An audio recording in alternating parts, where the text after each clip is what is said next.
हजुर नमस्कार, स्वागत छ यहाँलाई 99% लोकसेवा युट्युब च्यानलमा। आज मिति 2079 साल भाद्रको 2 गते बिहीबार 2022 को अगस्त 18 तारिक। गोरखापत्र तथा कान्तिपुर दैनिकका लोकसेवासँग सम्बन्धित समसामयिक राष्ट्रिय तथा अन्तर्राष्ट्रिय घटनाक्रमहरूको सङ्गालो, डेली करेन्ट एफेयर्स साथसाथै लेखनसिपका लागि महत्त्वपूर्ण मानिने सम्पादकीय तथा लेख समेटिएको यस भिडियोले पक्कै पनि यहाँको लोकसेवा तयारीमा टेवा पुगेको छ भन्ने हामीले विश्वास लिएका छौं। यदि तपाई हरेक दिनको करेन्ट एफेयर्स डेली अपडेट हुन चाहनुहुन्छ भने हाम्रो च्यानलको प्लेलिस्ट गोरखापुरमा या माथिको आई बटन वा तलको डिस्क्रिप्सन बक्समा गएर हेर्न सक्नुहुनेछ, जहाँ हरेक दिनको गोरखापत्र तथा कान्तिपुर दैनिकका महत्त्वपूर्ण मानिने सम्पादकीय तथा लेख सँगसँगै हरेक दिनका समाचारहरू समीक्षा गर्ने गरेका छौं। आज भाद्र 2 गते को गोरखापत्र तथा कान्तिपुर दैनिकमा छापिएका विशेष गरी 3वटा समाचार र एउटा लेख लिएर जुटेका छौं हामी। 3वटा समाचारमा पहिलो छ 1000 दरबन्दीको पदपूर्ति रोकियो भन्ने। यो खास गरी लोकसेवा आयोगसँग सम्बन्धित, त्यसमा खास गरी सर्वोच्च अदालतमा परेको लोकसेवासँग सम्बन्धित परीक्षाहरूका रिटको कुराहरू गरिएको छ। त्यस्तै दोस्रो समाचार छ नेपाल विद्युत प्राधिकरणको 37औं वार्षिक उत्सव विशेष भन्ने। यसमा विशेष गरी कुलमान घिसिङ नेपाल विद्युत प्राधिकरणमा आइसकेपछि विद्युत प्राधिकरणमा भएको परिवर्तनका कुराहरू केही समेटिएको छ भने तेस्रो समाचार रहनेछ विश्वकप रङ्गशालामा श्रमिकको आँसु भन्ने। यो खास गरी कतार विश्वकपसँग सम्बन्धित छ र आजको लेख रहेको छ मदन प्रसाद पोखरेलले लेख्नु भएको सार्वजनिक यातायात सुधार्ने बाटो भन्ने। आजको पहिलो खबर 1000 दरबन्दी पदपूर्ति रोकियो भन्ने। सर्वोच्च अदालतले कर्मचारी सम्बन्धी मुद्दाको अन्तिम फैसला सुनाउने मिति आउँदो 5 गतेका लागि तोकेको छ, भाद्र 5 गते। प्रधानमन्त्री तथा मन्त्री परिषद कार्यालय, लोकसेवा आयोग, संघीय मामिला तथा सामान्य प्रशासन मन्त्रालय, प्रदेश मुख्यमन्त्रीका कार्यालय र स्थानीय तहलाई विपक्षी बनाएर कर्मचारीले दायर गरेका रिटको एकमुष्ट फैसला सुनाउने तयारी अदालतले गरेको छ। कामो प्रधान न्यायाधीश दीपक कुमार कार्की, न्यायाधीशहरू अनिल कुमार सिन्हा, विश्वम्भर प्रसाद श्रेष्ठ, बम कुमार श्रेष्ठ, टङ्कबहादुर मोक्तान सहित 5 न्यायाधीशले उक्त मुद्दामा बुधबार निर्णय सुनाउने भनिए पनि 4 दिनपछिलाई सारिएको हो। सर्वोच्चको अन्तिम फैसला नआउँदासम्म कर्मचारी पदपूर्ति प्रक्रिया 3 वर्षदेखि प्रभावित बनेको छ। यसले गर्दा नायब सुब्बा, खरिदार र अधिकृत तहका प्राविधिक तथा प्रशासनिक समेतका झण्डै 1000 कर्मचारीको पदपूर्ति रोकिएको छ। एउटै प्रकृतिको मुद्दामा सर्वोच्चले दिएको फरक आदेश, कर्मचारी समायोजनबाट उत्पन्न व्यतिथि र थारूवटले गरेको कोटा निर्धारणको मागका कारण पदपूर्ति अवरुद्ध हुँदै आएको हो। प्रदेश र स्थानीय तहमा समायोजन भएका अधिकृतहरू सङ्घको दरबन्दीमा फर्कन थालेपछि नयाँ प्रवेशका लागि परीक्षा दिएर बसेका कर्मचारीहरूले सिट संख्या घट्न नहुने भन्दै रिट दर्ता गरेपछि सर्वोच्चले पदपूर्ति प्रक्रिया रोक्न आदेश दिएको थियो। यसपछि लोकसेवा आयोगले तालिका अनुसारको परीक्षा सञ्चालन गर्न नपाउँदा स्थानीय तह र स्वास्थ्य सेवामा हजारौं कर्मचारी करार सेवामा पदपूर्ति गरिएको छ। वीर अस्पतालमा मात्रै 300 नर्सको दरबन्दी रिक्त छ। स्वास्थ्य तथा जनसङ्ख्या सचिव रोशन पोखरेलले करारमा कर्मचारी लिएर सेवा सञ्चालन गरिएको बताएका छन्। उनले भने कर्मचारी अभावमा स्वास्थ्य सेवामा अस्थिरता देखिएको छ। करार कर्मचारीले अन्यत्र सुरक्षित स्थान खोज्ने भएकाले उनीहरूले कति बेला जागिर छाड्छन् यकिन हुँदैन। कर्मचारी पदपूर्ति नहुँदा सेवा प्रवाहमा प्रत्यक्ष प्रभाव परेको छ भने परीक्षा तयारीमा रहेका हजारौं विद्यार्थीहरू अन्यलमा छन्। झण्डै 1 लाख परीक्षार्थीले विभिन्न पदका लागि तयारी गरिरहेको आयोगको अनुमान रहेको छ। आयोगका प्रवक्ता तोयनारायण सुवेदीले अदालतको आदेशलाई आयोगले पनि पालना गर्नुपर्ने बताए। परीक्षाहरू तालिका अनुसार हुन नसक्दा पदपूर्ति स्वाभाविक रूपमा रोकिएको उनको भनाइ छ। 200 भन्दा बढी स्थानीय तह 5 वर्षदेखि प्रशासनिक प्रमुख निमित्तले चलाइरहेका छन् भने प्राविधिक कर्मचारीहरूको अभाव बढ्दै गएको छ। संघीय मामिला तथा सामान्य प्रशासन मन्त्रालयका प्रवक्ता वसन्त अधिकारीले पदपूर्ति नहुन नसक्दा स्थानीय तहको प्रमुख प्रशासकीय अधिकृत, मालपोत अधिकृत र जिल्ला प्रशासन कार्यालयका प्रशासकीय अधिकृतबाट दिने सेवा प्रभावित भएको बताए। काम गर्ने शाखा अधिकृत तहबाट हो, तर लामो समय पदपूर्ति नहुँदा सेवा प्रवाहमै असर परेको छ उनले भने। सरकारले प्रशासनिक संघीयता कार्यान्वयन गर्ने क्रममा 2076 चैत्रमा कर्मचारी समायोजन पूरा भएको घोषणा गरेको थियो।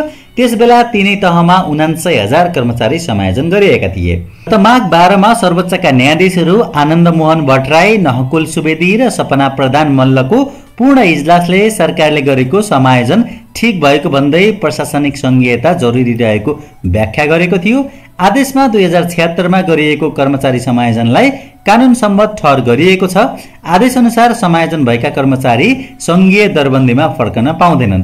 तर प्रदेश र स्थानीय तहमा समायोजन भएका अधिकृत कर्मचारीले सङ्घमा फर्कन पाउनुपर्ने माग सहित पुनः दायरा गरिएको रिटमा सुनवाई गर्दै समायोजन प्रक्रियामाथि पुनर्विचार गर्न सर्वोच्चले अर्को आदेश दिएको थियो। अघिल्लो निर्णयलाई बदर हुने गरी दिएको उक्त आदेश अनुसार आयोगलाई पदपूर्ति प्रक्रिया अघि बढाउन थप अप्ठ्यारो परेको छ। 2077-78 को विविध समूहका 240 शाखा अधिकृतको दोस्रो चरणको लिखित परीक्षा रोकिएको छ। 2078-79 को 266 जना अधिकृतको दरखास्त सङ्कलन गरिए पनि परीक्षा हुन सकेको छैन। थारूहटले आफ्नो कोटा निर्धारण चित्त बुझ्दो नभएको भन्दै सर्वोच्चमा रिट हालेपछि उक्त परीक्षा रोकिएको हो। 2076-77 को झण्डै 700 जना खरिदारको परीक्षा सकिए पनि नतिजा प्रकाशन हुन अझै सकेको छैन। थारूहटको रिटका कारण चालु वर्षको प्राविधिक नायब सुब्बाको परीक्षा पनि रोकिएको छ। आयोगका अनुसार गत आबको इन्जिनियर, विद्यालय निरीक्षक र कृषितर्फका अधिकृतको परीक्षाहरू पनि रोकिएका छन्। पदपूर्तिका लागि लिखित र मौखिक परीक्षा सकेकाहरू जागिरको प्रतीक्षामा बसेका छन्। पुनरावेदन र सर्वोच्चमा परेको रिटमा एकै विषयमा फरक फरक आदेश भएकाले समायोजन र पदपूर्ति समस्या बल्झिएको हो। सर्वोच्च र पुनरावेदनले गत साउन र भदौमा झण्डै 200 अधिकृतलाई प्रदेश र सङ्घमा फर्काउन आदेश दिएका थिए। प्रदेश र स्थानीय तहमा समायोजन भएका प्रशासन र लेखा समूहका अधिकृतहरूलाई सङ्घमा फर्काउन आदेश गरेपछि सङ्घीय मन्त्रालयलाई उनीहरूको व्यवस्थापनमा निकै कठिनाइ भएको थियो। सर्वोच्चको आदेशमा मन्त्रालयले 34 जना अधिकृतलाई सङ्घको दरबन्दीमा सरुवा गरेको थियो। कर्मचारीहरू अदालतमा निवेदन दिँदै फर्कँदै गर्न थालेपछि सर्वोच्चले नै यो मुद्दा एकैपटक हेर्ने भन्दै दोस्रो आदेश गरेको थियो। सोही आदेश अनुसार गत भदौमा 25 मा प्रधान न्यायाधीश चोलेन्द्र शमशेर जबराको एकल इजलासले कर्मचारीसँग सम्बन्धित सबै विषय एकै प्रकृतिका भएकाले एकैपटक इजलासमा पेश गर्न आदेश दिएको थियो। सोही आदेश अनुसार गत माघमा सर्वोच्चका 3 न्यायाधीशको इजलासले सरकारले गरेको समायोजन प्रक्रियालाई उचित ठहराएको थियो। अदालतले गत साउनकै आदेशमा सङ्घमा फर्केका अधिकृतहरूले आफूहरू प्रदेश र स्थानीय तहमा जान रोक्नुपर्ने माग गर्दै फेरि रिट दायरा गरेपछि यसमाथि भएको सुनवाईमा सर्वोच्चका 2 न्यायाधीशले समायोजनको विषय संवैधानिक इजलासमा लैजानुपर्ने आदेश दिएका थिए।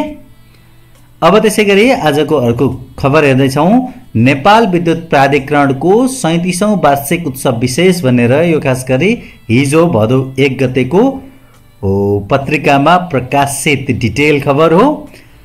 सुरु गरौँ। विक्रम सम्वत 2042 साल भदौ 1 गते स्थापना भएको नेपाल विद्युत प्राधिकरणले आज आफ्नो 37औं वार्षिक उत्सव मनाउँदैछ। यस अवसरमा प्राधिकरणले गत वर्षभरिमा सम्पादन गरेका गतिविधि, प्राप्त उपलब्धि र भावी कार्यदिशा समेटिएको वार्षिक प्रतिवेदन यहाँहरू समक्ष प्रस्तुत गर्न पाउँदा खुसी लागेको छ भनेर नेपाल विद्युत प्राधिकरणका कार्यकारी निर्देशक कुलमान घिसिङ लेख्नुहुन्छ। रसिया युक्रेन युद्धका कारण विश्वव्यापी रूपमा देखा परेको अप्रत्याशित ऊर्जा सङ्कट र ऊर्जाको मूल्यमा उतार चढाव हुँदाहुँदै पनि आफ्ना उपभोक्तालाई निरन्तर विद्युत सेवा उपलब्ध गराउन प्राधिकरण सफल भएको छ। प्रसारण तथा वितरण प्रणालीको विस्तार, विद्युत उत्पादन, आन्तरिक विद्युत खपत र निर्यातमा भएको वृद्धि एवं मुनाफा आर्जनको दृष्टिले गत वर्ष उल्लेखनीय रहेको छ। प्राधिकरणको सौर्य प्लान्ट सहित कुल 735 मेगावाट विद्युत गत वर्ष प्रणालीमा थप भएसँगै वर्षायाममा भन्दा बढी विद्युत उत्पादन गर्न सकिने अवस्थामा हामी आइपुगेका छौँ। निजी क्षेत्र र प्राधिकरणका सहायक कम्पनीहरूबाट निर्माणाधीन जलविद्युत आयोजनाहरू सम्पन्न भए प्राधिकरणको प्रणालीमा विद्युत थप हुँदै जाने अवस्थालाई ध्यानमा राखी आन्तरिक खपत बढाउन र अतिरिक्त ऊर्जा छिमेकी राष्ट्रमा निर्यात गर्ने दिशामा विगतदेखि नै प्राधिकरणले अघि सारेको कार्ययोजनाले सार्थकता पाएको छ। भारत सरकारबाट हाल 364 मेगावाट विद्युत निर्यात गर्न अनुमति प्राप्त भएकाले 400 केभी ढल्केबर मुजफ्फरपुर प्रसारण लाइनबाट इन्डियन इनर्जी एक्सचेन्ज लिमिटेडको डे अहेड बजारमा प्रतिस्पर्धा मार्फत बिक्री गर्न सफल भएकोमा हामी उत्साहित छौं। विद्युत निर्यात वृद्धि हुँदा प्राधिकरणको आर्थिक अवस्था सुधारमा आउनुका साथै विदेशी मुद्रा सञ्चितमा वृद्धि भई राष्ट्रिय अर्थतन्त्रमा समेत ठूलो टेवा पुग्नेछ। आगामी दिनमा भारत सरकारबाट अनुमति प्राप्त गरी थप विद्युत निर्यात गर्न सफल हुनेमा प्राधिकरण विश्वस्त छ। 37 वर्षको इतिहासमा प्राधिकरणले गत वर्ष सबैभन्दा बढी रु 16 अर्ब 16 करोड 50 लाख खुद मुनाफा आर्जन गर्न सफल भएको छ। विद्युत खपतमा भएको वृद्धि, विद्युत चुहावट नियन्त्रण, प्राधिकरणको विद्युत गृहबाट उत्पादित विद्युत परिमाणमा भएको वृद्धि, 456 मेगावाटको माथिल्लो तामाकोसीको सञ्चालन, विद्युत आयातमा कमी तथा निर्यातमा भएको वृद्धि, अन्य आयमा भएको वृद्धि तथा खर्च नियन्त्रण आदि कारणले उक्त मुनाफा आर्जन गर्न सम्भव भएको छ। प्रतिष्ठित संस्था international credit rating association limited नेपालले प्राधिकरणको समग्र स्थितिको मूल्याङ्कन गरी सुदृढ आर्थिक क्षमता रहेको र वित्तीय रूपले सुरक्षित संस्थाका रूपमा AA+ क्रेडिट रेटिङ प्रदान गरेबाट प्राधिकरणलाई आफ्नो केही शेयर सर्वसाधारणलाई बिक्री गरी थप लगानीको स्रोत जुटाउने बाटो खुलेको छ। वित्तीय उपलब्धिमा खास गरी प्राधिकरणको कार्य सम्पादनमा उल्लेखनीय सुधार भई अघिल्लो आर्थिक वर्ष 2077-78 को 6 अर्ब 27 करोडको तुलनामा खुद मुनाफा 157.73% ले वृद्धि भई 16 अर्ब 16 करोड 50 लाख पुगेको छ। विद्युत बिक्री तथा अन्य आय गरी आर्थिक वर्ष 2078-79 मा प्राधिकरणको आम्दानी कुल 96 अर्ब 62 करोड भएको छ, जुन आर्थिक वर्ष 2077-78 को रु 78 अर्ब 74 करोड भन्दा 22.71% ले बढिरहेको छ। विद्युत खरिद सहितको सञ्चालन खर्च आर्थिक वर्ष 2077-78 को 56 अर्ब 28 करोडको तुलनामा 14.16% ले वृद्धि भई 64 अर्ब 25 करोड पुगेको छ। कुल सञ्चालन खर्चमा विद्युत खरिदतर्फ खर्च 47 अर्ब 85 करोड रहेको छ, जुन आर्थिक वर्ष 2077-78 को तुलनामा 17.15% ले बढी हो। यद्यपि विद्युत आयात तर्फको खर्च आर्थिक वर्ष 77-78 को तुलनामा 29.12% ले घटेको छ। आर्थिक वर्ष 77-78 मा 21 अर्ब 82 करोड बराबरको विद्युत आयात गरिसकेकोमा आर्थिक वर्ष 77-78 नभएर 78-79 मा 15 अर्ब 46 करोडको मात्र विद्युत आयात गरिएको छ। अब हामी तेस्रो खबर हेर्छौं। विश्वकप रंगशालामा श्रमिकको आँसु भन्ने कतारमा विश्वकप फुटबलका लागि पूर्वाधार बढाउने क्रममा मृत्यु भएका, गम्भीर चोटपटक लागेका र ज्यालाबाट वञ्चित भएका श्रमिक र परिवारलाई क्षतिपूर्ति दिन अन्तर्राष्ट्रिय मानव अधिकार कर्मीले फिफा र कतारमाथि दबाव जारी राखेका छन्। विश्वकप फुटबल सुरु हुन 3 महिना 6 दिन मात्रै बाँकी रहेका बेला श्रमिकको आधारभूत अधिकार भने अनिश्चित भएको छ। वैदेशिक रोजगार विभागका अनुसार कतारमा मात्रै 17 लाख नेपाली श्रमिक गइसकेका छन्। दोहा स्थित नेपाली दूतावासका अनुसार सन् 2010 यता कतारमा 1884 श्रमिकको मृत्यु भएको छ। अत्याधिक श्रमपछि क्याम्पमै सुतिरहेको अवस्थामा मृत भेटिनेको संख्या धेरै छ, तर उनीहरूका परिवारले क्षतिपूर्ति पाएका छैनन्। कार्यस्थलमा वा सडक दुर्घटनामा परेर ज्यान गुमाउनेका परिवारले मात्र क्षतिपूर्ति पाएका छन्, जबकि त्योभन्दा बाहिर ज्यान गुमाउनेको संख्या 1389 छ। विश्वकप आयोजनाको अनुगमन गर्ने जिम्मेवारी पाएको सर्वोच्च समितिले ठेकेदार कम्पनीलाई श्रमिकको जीवन बीमाको प्रबन्ध मिलाउन भनेको छ, तर त्यस अघि नै ज्यान गुमाएकाहरूलाई परिवारको सुनुवाई भएको छैन। कतारमा एक दशकमा कार्यस्थलमा ज्यान गुमाउने नेपालीको संख्या 184 र सडक दुर्घटनामा ज्यान गुमाउनेको संख्या 311 रहेको छ। अचानक श्वास प्रश्वास रोकिएर 894, आत्महत्या गरेर 205, मृगौला फेल भएर 149, हत्या भएर 15, कोभिडले 10 र अन्य कारणले 116 को मृत्यु भएको छ भन्ने यो नेपालीहरूको लागि कतारमा काम गर्ने क्रममा भएको दुःखद खबर हो। यति बेला हामी फिफा वर्ल्ड कप कतारको 2022 मा हुने गेमको बारेमा केही हेर्दैछौँ। 20 नोभेम्बर 2022 देखि 18 डिसेम्बरसम्म यो खेल हुनेछ। यसमा जम्मै 32 टिमको सहभागिता रहेको छ। 32 टिम मध्ये कुन क्षेत्रबाट कतिवटा टिम रहेका छन् भन्ने यहाँनिर हामीले हेर्न सक्छौँ।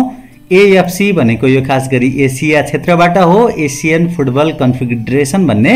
यसबाट 6 वटा राष्ट्रहरू रहेका छन्। त्यसमा अस्ट्रेलिया, इरान, जापान, कतार त होस्ट कन्ट्री भइहाल्यो, त्यस्तै साउदी अरेबिया र साउथ कोरिया। सीएएफ भनेको confederation of African football association भन्ने। यो अफ्रिकाबाट खास गरी 5 वटा कन्ट्रीजहरू छन्, क्यामरुन, घाना, मोरक्को, सेनेगल र ट्युनिसिया। त्यस्तै CONCACAF भनेको यो खास गरी नर्थ अमेरिका, त्यसै गरी सेन्ट्रल अमेरिका र क्यारिबियन कन्ट्रीजहरूबाट 4 वटा छन्, क्यानाडा, कोस्टारिका, मेक्सिको र युनाइटेड स्टेट्स। त्यस्तै CONMEBOL भनेको यो खास गरी साउथ अमेरिकाबाट 4 वटा कन्ट्रीज रहेका छन्, अर्जेन्टिना, ब्राजिल, इक्वेडर र उरुग्वे। OFC भनेको ओसिनिया फुटबल कन्फेडरेसन। यसबाट यसपालि कुनै पनि राष्ट्र छनौट भएका छैनन् भने UEFA यो भनेको खास युरोपियन क्षेत्रबाट यहाँ 13 वटा राष्ट्रहरू रहेका छन्। त्यसमा Belgium, Croatia, Denmark, England, France, Germany, Netherlands, Poland, Portugal, Serbia, Spain, Switzerland र वेल्स रहेका छन्। यो हेर्ने बेला खास गरी AFC यो लिस्टमा नेपाल चाहिँ 34औं नम्बरमा। यो खास गरी यदि नेपाल फुटबल खेल्नु पर्यो वर्ल्ड कपमा भने यो 34 नम्बरबाट कम्तीमा टप 3, टप 4, टप 5, टप 6 सम्म पढ्नुपर्ने हुन्छ। यो भयो भने मात्र नेपाल चाहिँ वर्ल्ड कप खेल्न सक्छ। ओके, अब यसै गरी आजको लेख हेर्दैछौँ। मदन प्रसाद पोखरेलले लेख्नु भएको सार्वजनिक यातायात सुधार्ने बाटो भन्ने। सार्वजनिक यातायात सहज हुनुपर्छ, सर्वसाधारणको पहुँचमा हुनुपर्दछ, विश्वसनीय र यात्राको समय सजिलै अनुमान गर्न सकिने हुनुपर्दछ। विशेषता भएको सार्वजनिक यातायातले मात्र हाम्रो शहरी जनतालाई सहज यातायात सेवाको सुनिश्चितता गर्दछ। सुव्यवस्थित सार्वजनिक यातायात आर्थिक विकासको आधार त हो नै, शहरी सभ्यताको विकासको जग पनि हो। नयाँ दिल्लीमा मेट्रो रेल यातायातको सुरुवात भएपछि मेट्रो नै फोहोर हुने, खैनी र पान थुकले रङ्गिने अनुमान विपरीत दिल्लीवासीको सरसफाई सम्बन्धी व्यवहारमै परिवर्तन आएको विभिन्न अध्ययनले देखाएको थियो। लन्डनमा उच्च मध्यम वर्गका कामकाजी व्यक्तिहरू मेट्रो रेलको प्रयोग गर्न रुचाउँछन्, जसले इन्धनको खपत घटाउनुका साथै सडकमा ट्राफिकको कमी त गराएको छ नै, सामाजिक समानताको भावना र सार्वजनिक सेवाप्रति जनविश्वासलाई अभिवृद्धि गर्न समेत योगदान गरेको छ। काठमाडौँ उपत्यकाको सार्वजनिक यातायातका लागि जे जस्ता भौतिक पूर्वाधारहरूको विकास भएको छ, सोको आधारमा सानो परिवर्तनले ठूलो उपलब्धि हुन सक्ने देखिन्छ। सार्वजनिक शहरी यातायात प्रणालीमा गरिने यी परिवर्तनबाट शहरी सभ्यतामा समेत आमूल र सकारात्मक परिवर्तन हुन सक्दछ। खर्चका दृष्टिले सामान्य र कार्यान्वयनका दृष्टिले सरल देहाय बमोजिमका सुधारबाट समग्र सार्वजनिक यातायात प्रणालीमा आमूल परिवर्तनको आभास अत्यन्त छोटो समयमा गर्न सकिनेछ। पहिलो परिवर्तनमा बुँदागत रूपमा रहेको छ। पहिलो परिवर्तन सवारी साधनको रुट निर्धारण सम्बन्धी छ। नेपालको यातायात प्रणालीमा रहेको भनिएको तथाकथित सिन्डिकेट प्रणालीको अन्त्य पश्चात सवारी साधनले लिने रुट इजाजतको मनपरीले कुन गाडी कुन रुटमा चल्छ भन्नेसम्म यकिन हुने भएन। अहिले लामो, घुमाउरो र अव्यावहारिक रुट इजाजतका कारण यात्रुले आफू जाने स्थान कुन गाडीले पुर्याउने हो, कति ठाउँ घुमेर पुगिने हो भन्नेसम्म थाहा नपाएको देखिन्छ। यो सजिलै समाधान गर्न सकिने विषय हो। उपत्यकाभित्रका महानगर र नगरपालिकाहरू, ट्राफिक प्रहरी कार्यालय र यातायात व्यवस्था कार्यालयका प्रतिनिधिहरूले स्थलगत अध्ययन र सरकारवालाको परामर्शमा काठमाडौँ उपत्यकाका विभिन्न स्थान जान आउनका लागि रुटको सुरु र अन्तिम गन्तव्य निर्धारण गरी त्यस्तो रुटलाई नम्बरले पहिचान हुने व्यवस्था मिलाउने हो भने यो समस्या तत्कालै समाधान हुन्छ। यसको आवश्यकताका आधारमा सबै स्थानमा सार्वजनिक यातायातको उपलब्धतालाई सुनिश्चित गर्छ। रुट नम्बरका कारण यात्रुले आफूलाई चाहिने सवारी साधनको पहिचान सजिलै गर्न सक्दछन्। कतै सवारी साधनको अभाव त कतै छेलोखेलो भएका कारण हुने अस्वस्थ प्रतिस्पर्धा हटी दुर्घटना समेत घट्न जान्छ। दोस्रो बुँदा हेरौँ। सबै सार्वजनिक सवारी साधनमा तिनको तत्कालको स्थान रियल टाइम लोकेसनको सूचना हुने GPS जडान गर्नुपर्दछ र त्यस्तो सवारी साधन रहेको स्थान पहिचान गर्ने प्रणालीलाई गुगल नक्सासँग या ट्रान्जिटमा एकीकरण गर्नुपर्दछ। यसले यात्रुलाई कुन सवारी साधन कुन स्थानमा छ, आफूले पर्खिरहेको बिसौनीमा आउन कति समय लाग्दछ र कति समय आफ्नो गन्तव्यमा पुगिन्छ भन्ने पूर्व जानकारी दिन्छ। यसबाट सार्वजनिक यातायातको विश्वसनीयता बढ्छ, यात्रुको समयको बचत, सुरक्षाको अनुभूति र प्राविधिक ज्ञान समेत बढ्न गई सबै सुरक्षित र सुसंस्कृत समाजको विकासमा योगदान पुग्दछ। अब तेस्रोमा हेरौँ, भाडा भुक्तानी प्रणाली र भाडा दर निर्धारण पद्धतिमा वैज्ञानिकता ल्याउनु पर्दछ। विद्युतीय माध्यमबाट भाडा भुक्तानी प्रणालीको प्रयोग गर्नाले भाडा दरमा एकरूपता आउने, यात्रु र सहचालक बीच भाडालाई लिएर अनावश्यक तनाव नहुने हुनेछ, गन्तव्यमा पुगिने समयको पूर्वानुमान हुने र भाडामा गलफत्ती नहुने बित्तिकै उपत्यकाका मध्यमवर्गीय व्यक्तिहरू महँगो इन्धन खपत हुने दुई पाङ्ग्रे सवारी साधनभन्दा सार्वजनिक यातायातको प्रयोग गर्न उत्प्रेरित हुनेछन्। रुट निर्धारण गर्दा स्थानीय रुटको अधिकतम दूरी कायम गर्न सकिएमा भाडाको एउटै दर तोक्न र विद्युतीय माध्यमबाट एकपटक मात्र छुवाएर भाडा तिर्न सकिने व्यवस्था मिलाउन सकिन्छ। यसबाट विद्युतीय भुक्तानी प्रणालीलाई छिटो, छरितो, सेवाग्राही मैत्री र कम लागतको प्रविधिबाटै सञ्चालन गर्न सकिन्छ। त्यसैगरी चौथोमा हेरौँ, सार्वजनिक यात्रुवाहक सवारी साधनको रङ र आकारमा एकरूपता ल्याउनु पर्दछ। यसको पूर्ण कार्यान्वयन तत्काल सम्भव देखिँदैन, तर तत्कालै नीतिगत निर्णय गर्ने हो भने पुराना सवारी साधनहरू प्रतिस्थापन गर्दाका बखत तोकिएको रङ र आकारको सवारी साधनलाई मात्र उपत्यकाभित्र सार्वजनिक सवारीका रूपमा दर्ता गर्ने व्यवस्था कार्यान्वयन गर्दै लग्न सकिन्छ। मूल बाटोमा चल्ने साना सवारी साधन, टेम्पो, माइक्रोबसलाई विस्थापित गर्नु यातायात प्रणालीको सुधारका लागि अत्यन्त आवश्यक छ। यसबाट निश्चित समय पश्चात उपत्यकामा चल्ने सवारी साधनमा एकरूपता आई शहरी सौन्दर्यता वृद्धि हुनेछ।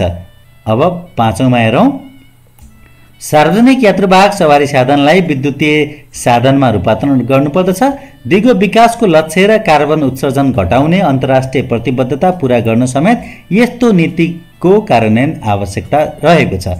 तर लागतका दृष्टिले विद्युतीय ठूला सवारी साधन डिजेलबाट चल्ने सवारी साधनभन्दा 2 गुणा महँगा हुन्छन्। त्यस्तै विद्युतीय सवारी साधनका लागि व्यवस्थित चार्जिङ स्टेसनको आवश्यकता हुन्छ। महानगरपालिकाले पार्किङ स्थलसहित स्थान उपलब्ध गराउने, नेपाल सरकार एवं प्रदेश सरकारले चार्जिङ स्टेसन र निश्चित वर्ष जस्तै 3 देखि 5 वर्षसम्म निशुल्क चार्ज गर्न सकिने व्यवस्था मिलाइदिने जस्ता प्रोत्साहनका कार्यक्रमहरू ल्याउने हो भने व्यवसायीहरू विद्युतीय सवारी साधनप्रति आकर्षित हुने थिए। त्यसैगरी 6औं बुँदामा हेरौँ, छोटो समयमा गर्न सकिने सबैभन्दा महत्त्वपूर्ण सुधार भनेको सार्वजनिक सवारी साधनका लागि डेडिकेटेड लेनको व्यवस्थापन हो। कम्तीमा 4 लेन भएका उपत्यकाभित्रका सडकमा 2 लेन सार्वजनिक सवारी साधनले मात्र प्रयोग गर्न पाउने गरी व्यवस्था गरिनु जरुरी छ। यसो गरिएमा सार्वजनिक यातायातका साधनको प्रयोग गर्नु भनेको समयमै गन्तव्यमा पुग्नु हो भन्ने मानिसको स्थिति